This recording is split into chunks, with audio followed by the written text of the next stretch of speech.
It is a huge honor to be here. It's a huge honor to be amongst so many family and friends, and to come to a place that, in many ways, as I said, I really do consider home. And the fact is, what you're doing here is exactly the way that we need to think about policy going forward. Because the idea of doing policy inside of bubbles, or doing policy behind back doors, or doing policy in rooms and thinking about how we can help those people, never has it ever been effective, and never will it ever be effective. And so the fact that we have forums like this, the fact that we can bring people from all walks of life, from all areas and aspects of the community together, to not just talk about the issues, but also talk about doing something about them, is incredibly important. So thank you for your leadership, and thank you again for the invitation.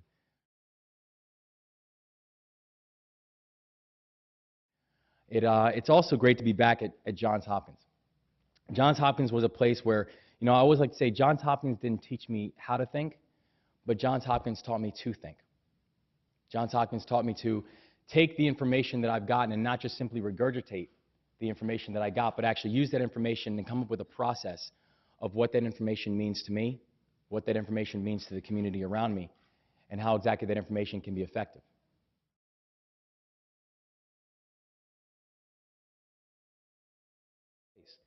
But I knew that the only way that I could turn this into a book that could not just be something where people would pick it up and say, wow, interesting story, and throw it off to the side, but I wanted to do something that could be a larger call to action. I wanted to do something that wasn't simply an autobiography or a biography, but it's a larger social commentary about the society that we live in, about the society that we create, and what we can do about it. Had it not been for significant and pretty creative intervention, had it not been for people caring about me who had no reason to, had it not been for people who saw more in my life than I even saw in my own life, I know how different the conclusions could have been. I know this, as I say on the cover of the book, is that the chilling truth is that his story could have been mine. And the tragedy is that my story could have been his. When you think about what happened, this idea of humanity, what happened with these two boys is fundamentally you have two boys who were both searching for help and support and positive examples. And one kid got it, and the other kid didn't. And now the world bears witness to the final results of either our attention or our apathy.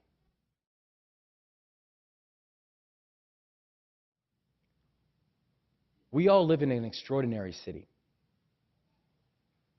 We all live in a city that is responsible for some of the greatest creations and some of the greatest joys that this country and this world has ever seen. But we also live in a city with extraordinary disparities. We also live in a city, and we call a city home, where you can have the difference between making it and not making it being separated by a block or two. We live in an extraordinary city where the Star-Spangled Banner was written in this city. This city is the home of Thurgood Marshall and the home of Babe Ruth. And we also live in a city where kids are written off every day because of the zip codes that they happen to call home, by the zip codes they happen to be born in. These type of disparities are not just heartbreaking, but these type of disparities strike at the heart of who we hope to be as a people and who we hope to be as a city. Because the fact is, all the greatest ideas, the greatest creations, the greatest thoughts cannot happen if we only have a sliver of our population involved in the conversation. One of the things I'm so inspired by, particularly being here today, is not just being around a whole collection of change agents, not just being around a whole collection of people who are actively doing something about it, but also the fact that we're bringing a bunch of high school students, middle school students here as well, because you all are as part of this solution and part of this, as much a part of this future operations we're talking about. Because the fact is, how we move on doesn't as much depend on us. It really more depends on you. It depends on the hope in the future that you have for the community that you call home.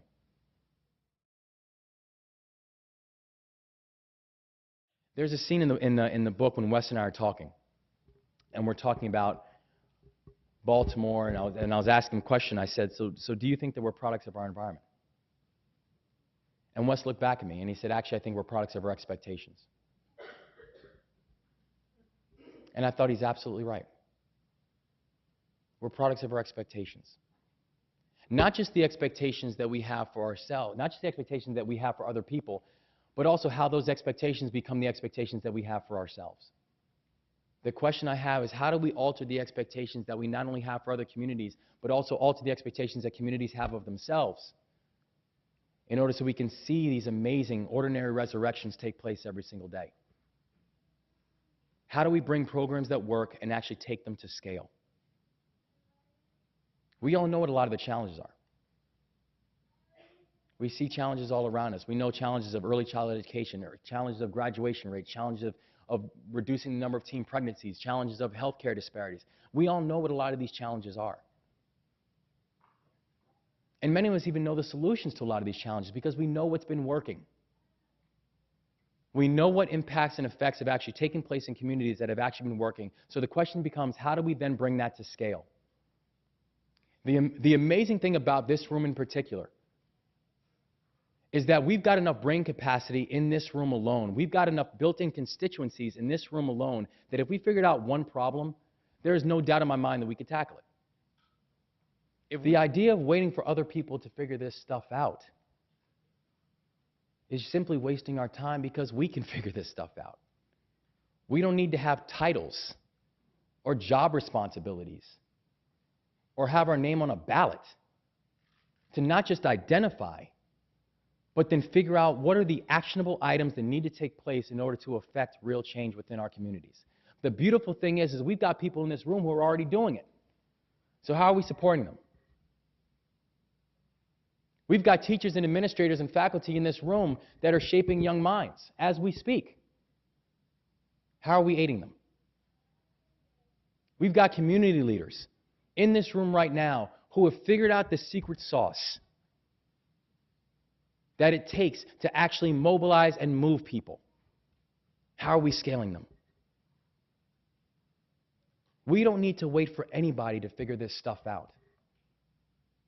That's the beauty of humanity.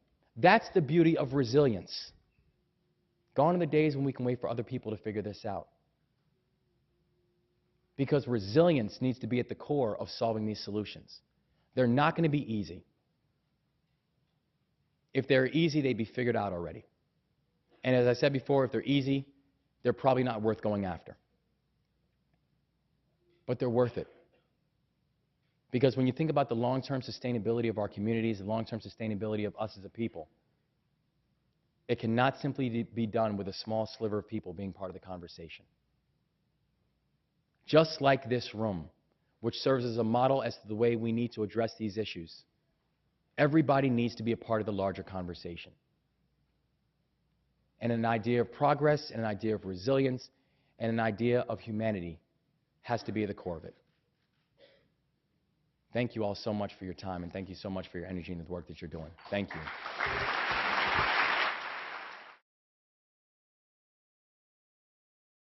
What inspired you to write books? Wow. Good question. What school are you from? Booker T, Washington. Booker T? You're from Booker T? Yes. Wow. Round of applause to all the Booker T people in the house, man. Good question. Very question. What inspired me to write the book?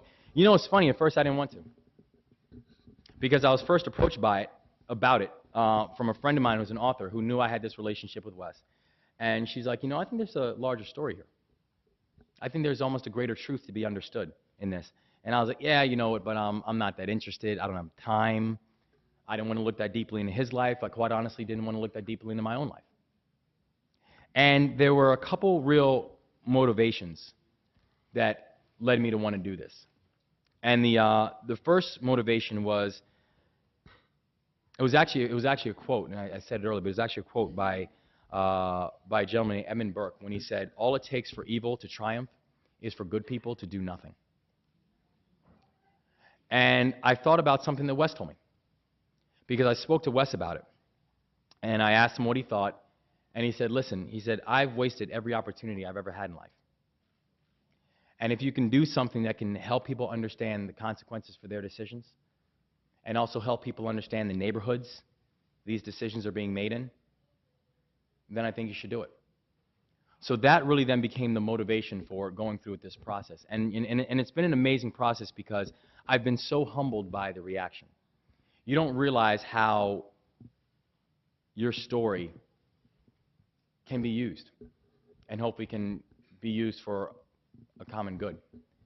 And so that's why I like to tell people who are thinking about sharing their stories or thinking about writing, the one piece of advice I give to all people is you must write. You must write your stories. And whether you're writing your stories for yourself, whether you're writing your stories for your family, or whether you're writing your stories for mass distribution, you never know, A, what a feeling is going to be like to explore your life like that. Because as I said, I've probably grown and learned more about myself than I even learned about him. But also at the same time, you never know how that story might touch someone or help someone who needs it right now. So all you young men over at Booker T, I hope that you guys are writing your stories because they need to be shared.